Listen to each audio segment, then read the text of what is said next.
best stories in sports. This is an E60 feature presentation. Those are the same jeans you had on yesterday. Damn right. It's mid-July, and Marshawn Lynch is where you can always find him in the offseason, his hometown. I'll be damned if somebody from Oakland say that Marshawn don't come back and be in his community, because that'll be a lie for sure. Oakland, California. Proud. Tough. Troubled. Resilient. Those traits have carried the 27-year-old Lynch to Seattle, where the Seahawks running back authored one of the most spectacular runs in NFL playoff history. Growing up and being from where I'm from, a lot of people don't see the light. I didn't see the light in that play. I guess you could say that run is symbolic of my life.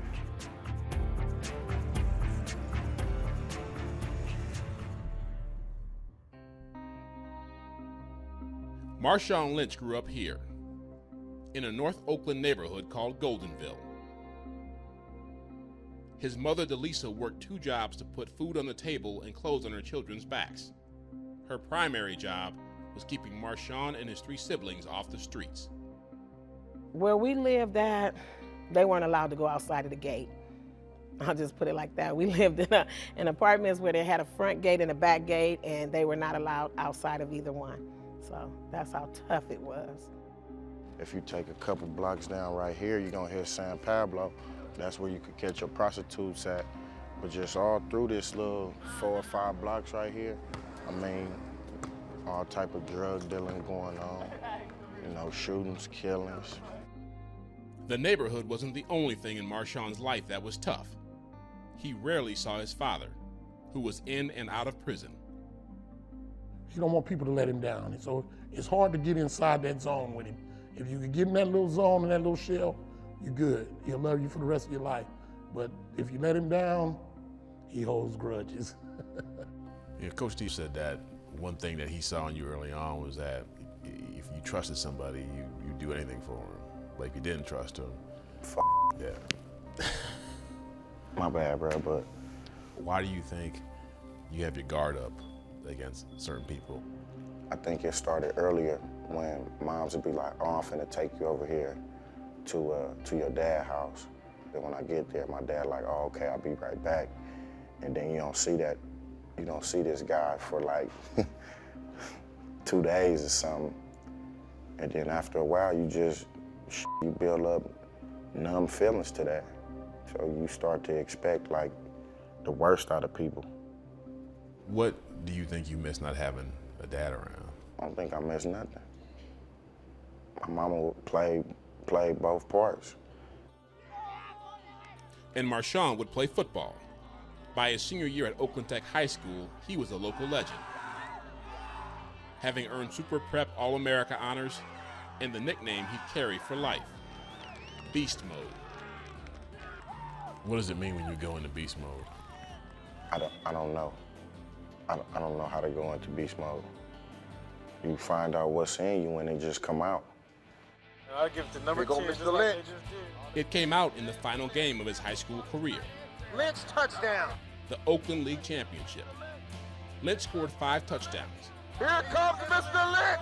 We got a game. None bigger than this. Late in the 4th quarter, a run that put the game away. Pure beast mode. Oh my goodness, Lynch. He's got touchdown. Just watching him become a complete player in one night. Unstoppable. Best performance I've ever seen in a game. Oh my God. If my lineman wasn't so good, oh my God, I don't know what to do.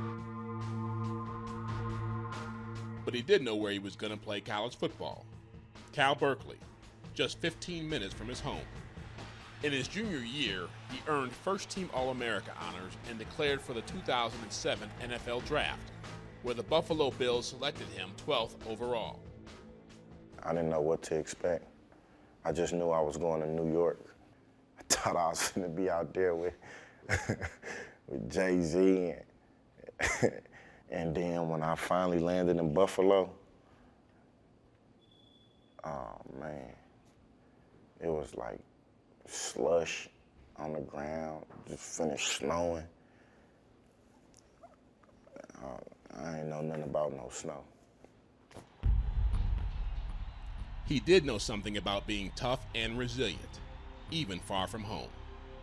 In his first 2 years in Buffalo, Lynch rushed for consecutive 1,000-yard seasons and was selected to the Pro Bowl. But there would also be consecutive seasons of trouble. In 2008, Lynch struck a pedestrian with his car in downtown Buffalo and had his driver's license revoked. Then, in 2009, he was charged with possession of a concealed firearm. The league suspended him for 3 games. I'm telling them, those silly, stupid mistakes shouldn't happen. I know you're human, you're young, but you gotta grow up, you know. It was a letdown. You know, it was a letdown to my family. It was a letdown to myself. And it was a letdown to everybody on that team that was holding me accountable. It also perpetuated a certain image. I've heard people was calling him a thug because of his gold teeth and his dreads and the way he talks. I've heard all types of different things. How did you deal with that perception? Me being a thug, Yeah. what I would tell him is,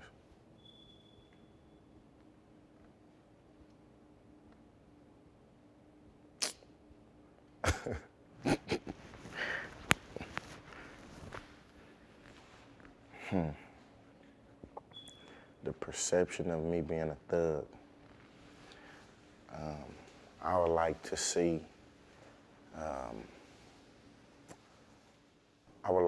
them grow up in project housing authorities, being racially profiled growing up, sometimes not even having nothing to eat.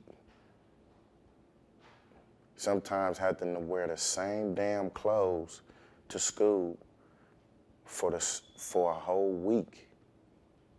And then all of a sudden, a big ass change in their life, like they dream come true to the point where starting their career at 20 years old when they still don't know shit. I would like to see some of the mistakes that they would make. In October of 2010, in the midst of his 4th NFL season, Lynch was traded by the Bills to the Seattle Seahawks. I had known him growing up, you know, coming through high school and all that. I knew who he was and the style that he ran with, and I wanted to see if we could include that into the building of this program. 3 months later, January 8, 2011, the NFC wildcard game. The Seahawks hosting the defending champion New Orleans Saints. Marshawn Lynch's first playoff game. Late in the 4th quarter, Seattle clung to a 34-30 lead. What happened next created actual seismic activity in downtown Seattle and became the defining moment of Lynch's career. If you wasn't in this stadium to see it and to hear it, I feel you're being shortchanged by watching the video. It was that damn loud. That was beast mode. And you dove in the end too. What was that about? That was the stamp of the statement. With all of that shit, you gotta finish it off somehow. In March of 2012, the All-Pro signed a 4-year, $31 million extension. But he hasn't forgotten his hometown. Bring that little weak shit back over here again, boy. I'm gonna do the same thing. Pride. Oh, yeah, sit his ass down. Toughness. Go. Resilience.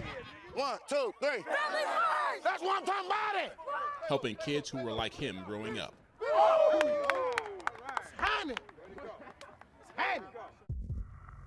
Even trouble. On July 14, 2012, Lynch was arrested in Oakland for driving under the influence. Hours before the start of his youth football camp, he was in a jail cell.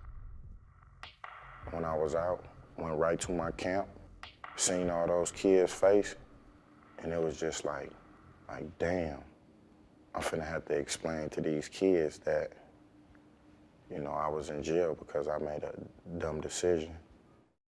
The case is still pending, and Lynch has not been suspended by the NFL. Oh, well, you know what, man? I don't know what's in store for me. I don't know what tomorrow gonna bring. Only thing I could do is continue to strive to be the best me that I could be. Now in his 7th NFL season, Marshawn Lynch carries with him all he has learned from his hometown. He is Oakland, and so is the moment that defines him. Growing up, being from where I'm from, a lot of people don't see the light. I didn't see the light in that play. Went forward, ran into some trouble, being on food stamps, living in the projects, running headfirst into linebackers. Started to play football. Things opened up for me a little bit. Breaking a couple more tackles, going to jail, getting in trouble. Coming out of that, touchdown. I guess you could say that run is symbolic of my life.